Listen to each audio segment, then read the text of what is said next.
Thank you very much, Willem. It has been almost 9 months since online gambling became legal in this country, and time went by very fast. A lot of things have happened, so we're going to discuss what went right, what went wrong. Is there something we can learn for the future, something we can do better as an industry? But as a first question, I have something very simple, and I'd like a simple answer. Do you think the opening of the online market has been a success so far? And maybe we can start with Justin. I know for lawyers it's usually hard to give a short answer, but would you say yes or no? For this lawyer, it's not too difficult. I know you're expecting a binary answer. I would say yes. Yes. Thank you. Okay. That's 20 euros, please. Jeroen? Yes. Yes. Justin, now it's time for you to elaborate and explain. Thank you. Yes, actually, of course, you can give all kinds of criticisms, but let's face it, I mean, we didn't have any regulation whatsoever for too many years, so when the regulation kicked in, I think that only for that reason you can say it's a success. Secondly, I think, what was the primary objective of regulation? It was obviously channelization, and I think if you look at the first results, I think René hinted on that as well quite recently. We also heard the same signals from a report which was published by NOGA. I think the channelization levels seem to be, I would say, acceptable. They can be higher, but I think we're now at 75% or so. So again, I reiterate the answer is probably yes. Right. Yeah. Do you have anything to add to that? Well, yes. Not only, do we at last have legislation, I think we also managed to do what the legislation was made for, which is get people to play in a safe environment and not with illegal operators anymore, right? And right. The level of channelization, if that's a word in English, I'm not sure. Yes, it is. It is here. Yeah. The level of channelization, I think, it can still be better. But no, considering all the issues that we've had, I think we've done a good job at that as an industry. Right. So both of you think, on the whole, it has been a success. Of course, things can be better. It has been a steep learning curve for everyone. Yes. Jeroen, if you could name one thing that the industry, the operators, could have done differently in the past 9 months, what would it be? I think we've managed to paint a pretty negative picture of ourselves and our industry in the mind's eye of the general population. And I think that's a shame. I think we failed to explain exactly what it is that we're offering and why we're offering it and why it's a good thing. That doesn't seem to have landed very much with either many politicians or the general populace. So we probably could have done a better job there. You say what you're offering is a good thing, yes. And you think the general public doesn't see it that way. Yeah. Well, in the public debate, you see that very often, immediately, the examples given are of people who have very bad symptoms of having a gambling habit, and it's always looked at that in this light. And basically what we're here to do is to make sure that we provide an environment where people can play without developing those habits. Right. Yeah? And then, if we are judged from the perspective of people who've already developed that habit, even before we were there to prevent them from it, that's kind of a tough thing to work your way back from, if you understand what I mean. But would this have been inevitable? Could you have done something differently? I'd like to think that the measures that we take to offer a safe playing environment could have prevented at least some of those people developing a habit. And that's what we're trying to do. That's what we're investing in. This is also the reason that the law has taken a long time, because we wanted to get it right. As a country, from a political level, we wanted to get a law that provides a real safety for people. And it's been, a long time coming. Yeah. Maybe if it would have been there before, we'd have less issues. So if I may summarize, the industry should have done more to protect its own image? Or- Well, from a marketing perspective, you know, I think everybody agrees by now that we went overboard a bit, especially in the first quarter. Yeah. There was a lot of response, both on a political level and from a general population level. And I think, you know, many of us have toned down, taken a step back. There's lots of different levels of regulation, self-regulation that we're discussing, and steps that we've actually taken, especially at Holland Casino. Yeah. We basically halved our budget after the first 3 months for everything with The marketing budget, marketing budget. So I think we've done our share, but the first impression may not have been that favorable. Right. Do you agree that this was the biggest misstep on the part of the operators? That's surely one of them. I think one of the key factors here is the failure of the industry to unite. So you have the various organizations, and all I saw was you know, a battle until the very end. But then it was too little and too late. And I mean, it's understandable. You have like a small fraction of operators who go live. So obviously, you know, they have to do two things. One, to ensure channelization is happening. So you have to make, you know, you have to do your advertising spend. On the other hand, you have also an interest to, you know, go for your commercial interest. So you want to sort of, you know, go for it and, you know, get in the players so that the other market entrants will have a more difficult time getting in their players. So this dynamic surely led to a situation where like Noga and VNLOK and maybe also Van didn't really come together because the interests were too diverse. Is that a mistake? I'm not sure. I guess it's a fact of life, given the divergence in interests. And that's given the way the regulation was yeah, no, rolled I mean, out. I think if we would have had and this was the original plan, as you remember, a big bang market opening, I think we could have seen less of that because it would have been easier, I think at least, to come to agreements on volume control, for instance, which René repeatedly requested for, I would say, on a number of occasions. A mistake is maybe a wrong word, but it's a sort of a missed opportunity.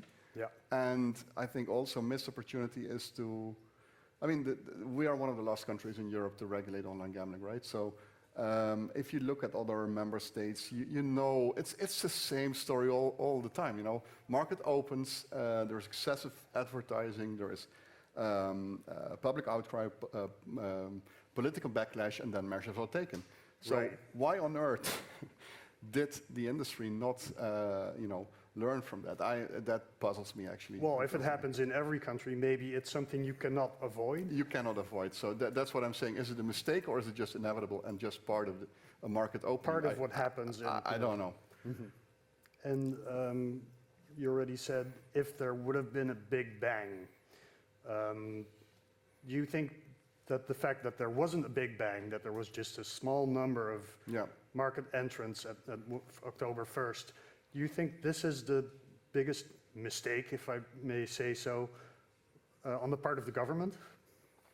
It's not a mistake. It's you know, it's inevitable because of if you look at the political history of you know, how the legislation came about, you know, how it was built. It's a logical step. Yeah. But I think it would have been, as said, it would have been easier in a big bang market opening to come to, you know, volume control and also to alignment at an industry level. Yeah. But you know, it's a theoretical discussion because it's, you know, it didn't happen. Right. But yeah. Of course. Also, I think for the regulator, the past 9 months have been a steep learning curve. And I'm curious, Jeroen, if you think there's something the regulator could have done differently or should have done better? I'd like to tag on to the point that was just made, Go ahead, if that's all right. I think we've seen in many markets that an industry cannot regulate itself, especially when it's young or maybe, you know, in its adolescence. and everything's happening at the same time because of the market opening at that moment happening. So to expect that there will be moderation from a marketing perspective from an industry that's still in its youth is probably a bit naive. But I'd like to point out that there was quite an opportunity for the legislator to also provide some guidance there before the market opening, because as Justin rightly said, this is not a new thing, right? It happened in each and every country. And while we took great pains to describe a way of working that provides safe gameplay for players, we have gotten no guidance and no rules in all of that, which provided any sort of protection from the general audience from a deluge of advertising. Right. So that is a missed opportunity, I think. Not primarily from a regulator's perspective, but even probably more from a legislator's perspective, to not also orchestrate that in some sense, because leaving it to the guys that have to divide the cake is probably not the best idea. Yeah, and it could have been anticipated because we've seen it everywhere. Yes, Yeah, I agree. Yeah. Yeah. Is there anything else you feel the regulator could have done better, or things from an operator's perspective? Well, yes, it's difficult for everyone, right? Because you're starting with something new, and then it's very binary. 1 minute it's not there, and then 1 minute it is. We were not provided with any opportunity to test any of the systems in advance. Yeah. And that was definitely something which, in hindsight, I think would not rate high points on the evaluation of the market opening. Right. I think especially the issues that there were with Crux. Which is there to protect people, but wasn't able to do it properly, especially in the first period, couple of weeks. That was definitely something that could have gone better, but without any testing, it was sort of an accident waiting to happen. Yeah, Yeah, but this is better now. it is, yes, Yeah, absolutely. yeah. It's also the legislation provides guidance, but the team of the KSA need to also understand how their software works and be a provider of software and services online. It's not something that every authority needs to do. And it's, well, if you're coming from a legislation perspective, not in the DNA of many of the people at the KSA, so it's also a new thing for them, right? Right. So yeah. It's logical that it doesn't all go well exactly the first time. A steep learning curve, as I said. Yeah. One thing that surprised me personally, and I think this is also true for many people in the room, is, as Willem said, the intense backlash in the media against gambling in general and online gambling in particular. Hardly a week goes by without a new controversy, and we see documentaries on TV, items on the radio. We read interviews with people who have lost their whole life savings in online casinos. We read op-eds in newspapers basically saying everyone who works in the gaming industry is scum. And it's all very emotionally charged. I think 95% of what you read is outright negative. Justin, were you surprised by the intensity of the backlash? And how do you think the industry could react to these emotions? Well, I should ask you when he's the operator, but First you, I'll ask you. I'll go ahead. After, I don't know whether it's normal. I mean, it's the first time we're experiencing this, but as I just said, it's a normal process, and basically each and every jurisdiction within the EU that is regulated, and to some extent you always get I mean, look at Aftonbladet in Sweden. It's full of stuff like that as well. So in that sense, it doesn't surprise. It shouldn't come as a surprise. The problem I see is that in the gambling industry, and it's not just now. It's been like that for as long as I've been in the business. It's driven by which is how long? Too long. It's I mean, it's driven. Ultimately, it's also driven by ideology, and when ideology kicks in, reason and science become less important, right? And I mean, the thing that strikes me, operators are saying, well, we have to advertise because we have to channel the player to the regulated environment, and I think it's been demonstrated that this is the case. I mean, it has to happen. It has to happen moderately, but it has to happen. Everyone agrees to that. Mm-hmm. On the other hand, you will have a lot of people who say, well, that same advertising is going to nurture new gambling addicts. right? It's the same advertising. Principally, it's the same advertising. The trouble is that if you look at the more vocal parts of politics, but also from society, it seems to come from, you know, SP, ChristenUnie. It has a certain political color, and it is like all kinds, you know, like ratio seems to lose from ideology. And I think there were a few people in the in Parliament for the round table who are begging actually for scientific research, and I think that's the way to go. I mean, Scientific research into the question of whether advertising causes more addiction? no, not just that, but I would say in general terms, if you to make policy in this industry, it's super important to have, you know, proper data. And we're now, let's say, overwhelmed with ideological stuff, which certainly doesn't help. And I think wrong steps can be made. So if you go for the extreme, like a complete advertising ban, we have seen the effects in other jurisdictions where... In Sweden? Sweden, yes. So you saw channelization rates dropped with, maybe you remember, 10-15% in a very short time. So whilst the principal, let's say, ideology behind that was good, which is, we want to protect the player, it turned out the exact opposite way. So that's I think a big challenge for the industry. It's not new. I mean, it's not something which is new, but it comes to light now. Yeah. We, of course, with all the debates in the press and in Parliament. I think the reason why it's extra surprising is, I think in Holland the gaming industry has never really gotten that much attention in the media in general. It was not talked about that much, I think. No. And now all of a sudden... That's a bit more, of course. Yeah.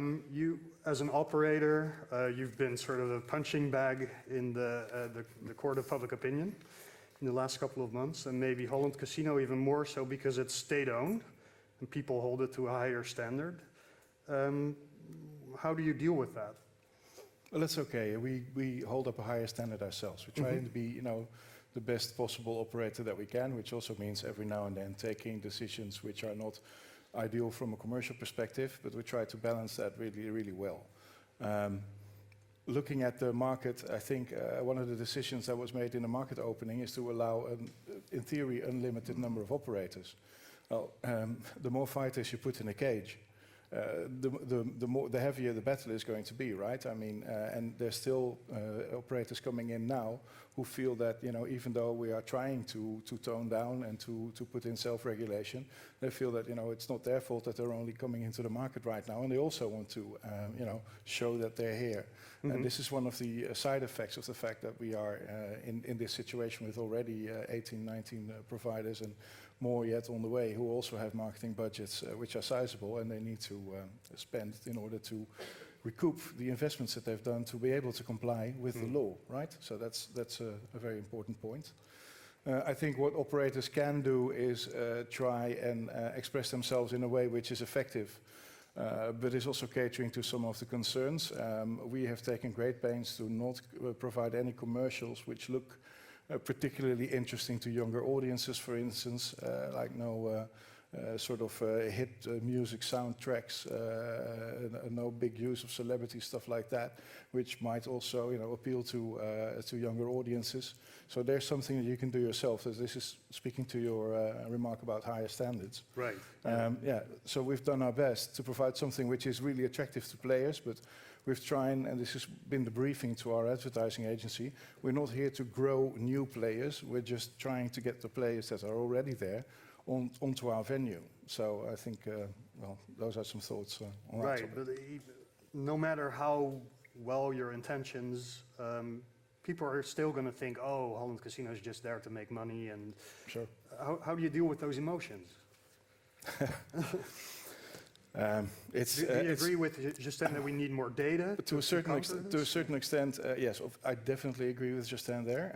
I would love to see data. What I see right now is somebody in a Volkskrant article saying, an expert saying, I have a feeling that we are seeing more and more people who are suffering from addiction, which is bad enough. But then the next thing I see is a quote from somebody who says, Volkskrant says, there are more and more people suffering from addiction. This is founded on the gut feel of somebody who's working on the industry, trying to protect people and who's worried about these things. But gut feel translated into a news article then translates into fact really quickly in this discussion. Yeah. And that's not something I can stop from the perspective of Holland Casino, but it's worrying me. Yeah. So I definitely do think that we need that data, and it's just a sad thing that even since 2015, we don't have a consistent stream of data on exactly how big the problem is and how it's developing. Yeah. I'm hearing. I agree. Yeah. Yeah. You agree. Yeah. It's not a really good panel if we're agreeing all the time. So. For sure. Shall we find a topic where we are going to disagree? No, I don't know. Is there something? I'm sure there are many. Is there something going forward that you think should be different in this market? Maybe in regulation, or maybe in the industry from the operators. If you could change one thing. Yeah, I guess the application process. I mean, every operator I talk to is complaining about the length, the complexity, and the depth of the application process. And I think it can be made a bit more easy. By the way, getting the same result, which is getting in reputable operators. Right. Yeah, and I can go on and on and on, but I think we're running out of time. I'm sure. What about you, Jeroen? One thing you could change or you think should change? Right. In terms of the entire industry, or Yeah, or maybe at Holland Casino, one thing you think should change? I think it'd be a good thing if there was very clear guidance from a political level on what is and what is not allowed in marketing. And You think those standards aren't clear enough? well, let's have an end to the discussion. That's what I'm trying to say, right? Because right now we have a minister who's trying to get something done, but he doesn't have a legislation to back him up, right? So that needs to be discussed, finalized, and then signed, sealed, and delivered. And even if it's still in the process of becoming a real law, we'd be more than happy to comply with whatever is in there. But right now, it's a new row every week about the same thing. And it's not getting anywhere. It's just a lot of dust, being thrown up in the air. It's not helping anyone. Yeah. So, we need clarity. We need it settled. Clarity on that level would be very, very helpful, I think. Yes. All right. Thank you very much. That wraps it up. Thank you. But before we wrap up the panel, question to you, like short one, like you asked in the beginning. Who's the big winner of the regulation? Martin? Jeroen? Justin? I'll let my speakers go The first. consumer. The consumer? The consumer. So the player? Justin? Certainly the consumer. And so far, I would say the operators who were lucky enough to be in the first batch. Oh, that's nothing to do with luck, my dear friend. Martin, the last one. I also think the operators, yeah. You think the operator. Yeah. Please stay seated for a moment. Thank you, Justin, Jeroen, and Martin.